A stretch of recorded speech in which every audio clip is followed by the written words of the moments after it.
প্রিয় দর্শক, আসসালামু আলাইকুম। সহিহ তিরমিজির ষষ্ঠ খণ্ড হাদিস নাম্বার ৩১53 বাংলা অনুবাদ।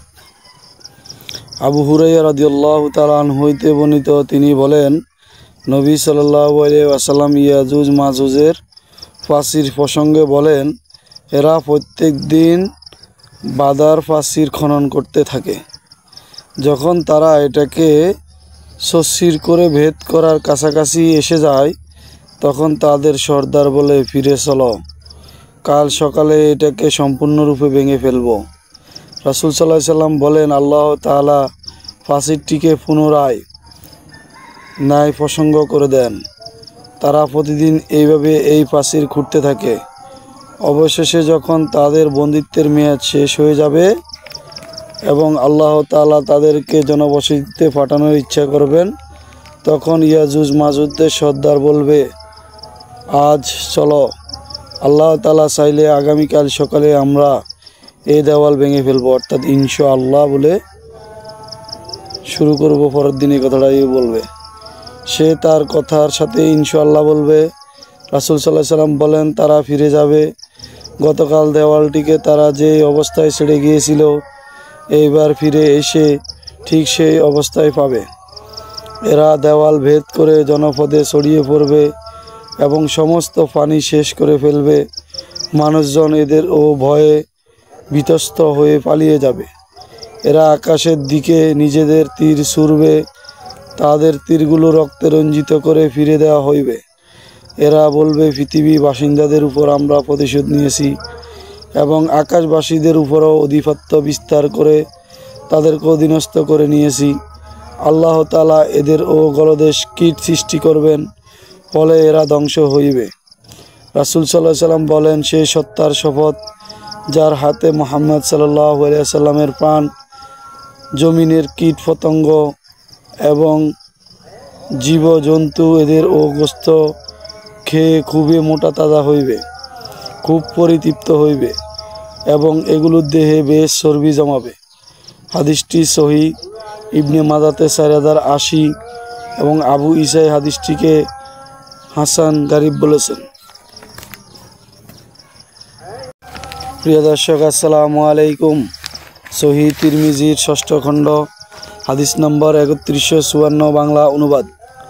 আবু সাঈদ ইবনে আবি ফাজালা আল আনসারী রাদিয়াল্লাহু তাআলা আনহু হইতে বর্ণিত, তিনি সাহাবীদের অন্তর্ভুক্ত ছিলেন। তিনি বলেন, আমি রাসূল সাল্লাল্লাহু আলাইহি সাল্লামকে বলতে শুনেছি, আল্লাহ তাআলা যখন কিয়ামত দিবসে যে দিনের আগমন প্রসঙ্গে কোনো সন্দেহ নেই মানুষদেরকে একত্র করবেন, তখন একজন ঘোষক ঘোষণা করবে আল্লাহ তাআলা সন্তুষ্টির উদ্দেশ্যে, যে ব্যক্তি কাজ করতে গিয়ে তার মধ্যে কাউকে শরীক করেছে, সে যেন গায়রুল্লাহর নিকট নিজের সওয়াব চেয়ে নেয়, কেননা আল্লাহ তাআলা শারিক ও শিরক হইতে সম্পূর্ণ মুক্ত। হাদিসটি হাসান। ইবনে মাজাতে ৪২০৩ নম্বরে রয়েছে। আবু ঈসা হাদিসটিকে হাসান গারিব বলেছেন। প্রিয় দর্শক, আসসালামু আলাইকুম। সহিহ তিরমিজির ষষ্ঠ খণ্ড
আর আমরা তাকে উচ্চস্বর স্থান ও উন্নত করেছি সূরা মরিয়াম 57 নম্বর আয়াত। এ প্রসঙ্গে কাতাদা বলেন, আমাদের নিকট আনাস ইবনে মালিক রাদিয়াল্লাহু তাআলা আনহু বর্ণনা করেছেন, নবী সাল্লাল্লাহু আলাইহি সাল্লাম বলেছেন, আমাকে যখন ও মিরাজে নিয়ে যাওয়ার হয়, আমি তখন ও ইদ্রিস আলাইহিস সালামকে চতুর্থ আসমানে দেখেছি। সুবহানাল্লাহ। হাদিসটি সহিহ। মুসলিমে প্রথম খণ্ডে 100 নম্বরে দীর্ঘ বর্ণনা রয়েছে। আবু সাঈদ রাদিয়াল্লাহু তাআলা আনহু হইতে অনুচ্ছেদে বর্ণিত আছে। আবু ঈসা এই হাদিসটিকে হাসান সহিহ বলেছেন।